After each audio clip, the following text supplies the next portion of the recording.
todos os dons e o discernimento do espírito do coração dos homens, tais como as enfermidades dos corpos e os sinais de milagres e cura feitos, e achamos maravilhosos. Estamos interessados, irmão Branham, em ouvir mais desse ministério especial que Deus lhe tem dado. Pois bem, irmão Cobb, vamos pelo princípio. Eu nasci no leste de Kentucky, numa pequena velha cabana perto de Birdsville. Na manhã de meu nascimento, foi dito pelos meus pais que uma luz entrou no quarto e pendia sobre mim. Meu pessoal não era religioso. Não frequentava nenhuma igreja. É claro, isso causava uma agitação entre eles. Essa luz me segue todos os dias de minha vida. Recentemente, tiraram uma foto disto, o mundo científico, como se vê aqui.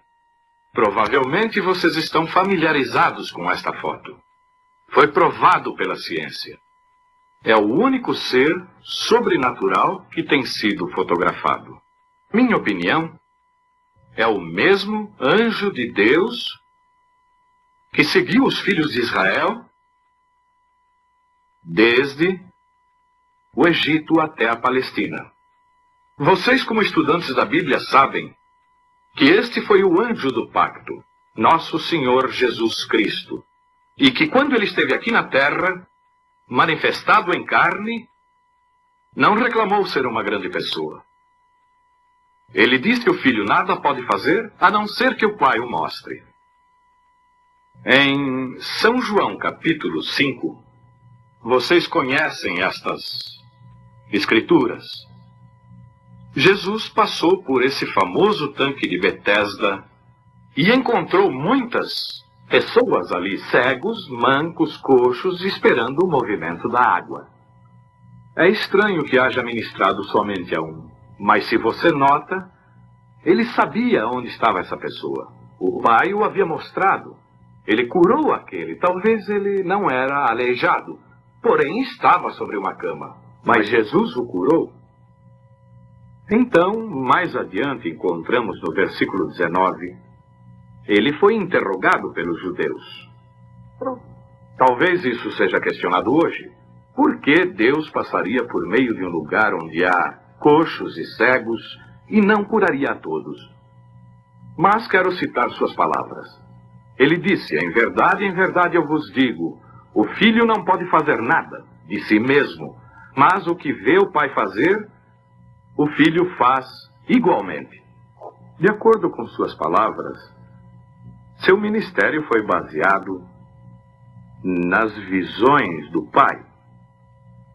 Não seria então estranho que seu ministério se efetuasse como prometer a seus discípulos: as coisas que faço, vós também as fareis, e as fareis maiores do que estas, porque vou para o Pai. Ele disse, um pouco e o mundo não me verá mais, mas vós me vereis, e estarei convosco e em vós até o fim do mundo.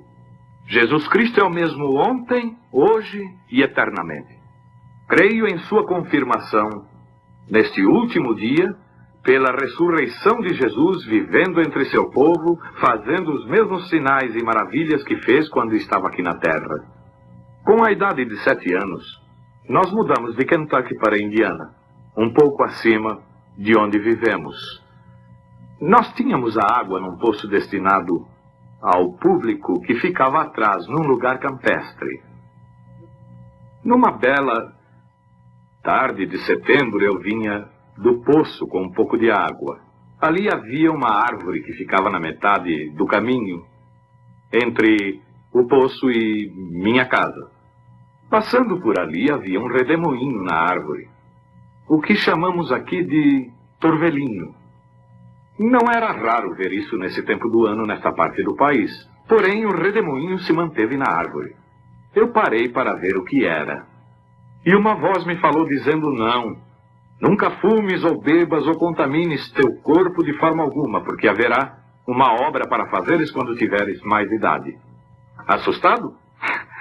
Essa não é nem a palavra adequada. Corri depressa para casa e disse para minha mãe que um homem me havia falado de uma árvore. Ela achou que eu estava nervoso e me colocou na cama. Mas desde então, as visões começaram a me sobrevir. Quando isso vem sobre mim, produz uma visão. Estou em capacidade para dizer às pessoas o que elas devem fazer na vida e os pecados que estão ocultos em suas vidas. Com a idade de 37 anos, uma noite eu estava orando no quarto. Quando me levantei, observei que havia uma luz no chão. E ao olhar para ver de onde vinha, vi que vinha de cima. A coluna de fogo pendia em cima. Estava projetando a luz no piso e eu ouvi alguém andando. Olhei através do quarto e dessa luz vinha um homem. Em figura humana pesava como que 90 quilos. Tinha cabelo sobre os ombros, cor de oliva. Estava descalço. Por certo, eu estava temeroso. E ele me disse, não temas. Ao ouvir sua voz, eu soube que era a mesma voz que sempre havia falado comigo, mas era a primeira vez que o via em forma humana. E me disse, eu sou enviado por Deus para dizer-te que deves orar pelas pessoas doentes. Maravilhas e grandes sinais seguirão teu ministério, e tu orarás por reis, monarcas e demais. E eu disse que era um homem pobre e que não tinha educação e não seria capaz de fazer essa obra.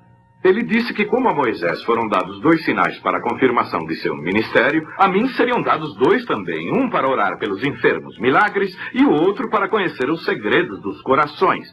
Eu lhe disse que havia estado orando, e as pessoas diziam que esse era o ministério do diabo. Ele me citou várias escrituras, tais como quando Felipe encontrou a Natanael, e Natanael veio a Jesus, e Jesus lhe disse onde ele havia estado quando Felipe o encontrou debaixo da árvore. E muitas outras escrituras, tais como a mulher no poço. E foi revelado seus pecados quando Jesus lhe disse que ela teve 5 maridos. Ela correu para a cidade e disse, este é o Cristo. Ele me citou outras escrituras. Então eu lhe disse que iria. Ele me deu a certeza de que estaria comigo sempre. Como sabe, irmão Cobb, o mundo conhece as grandes coisas que têm acontecido no meu ministério. Estava pensando sobre essa visão que eu recordo de não muito tempo atrás, cerca de uns 4 anos atrás, para ser preciso, de um garotinho morto ao lado da rodovia, atropelado por um carro. E deveria ser levantado dos mortos. Bem, eu profetizei isto através dos Estados Unidos e do Canadá. Estava escrito em milhares de bíblias isto que ia suceder.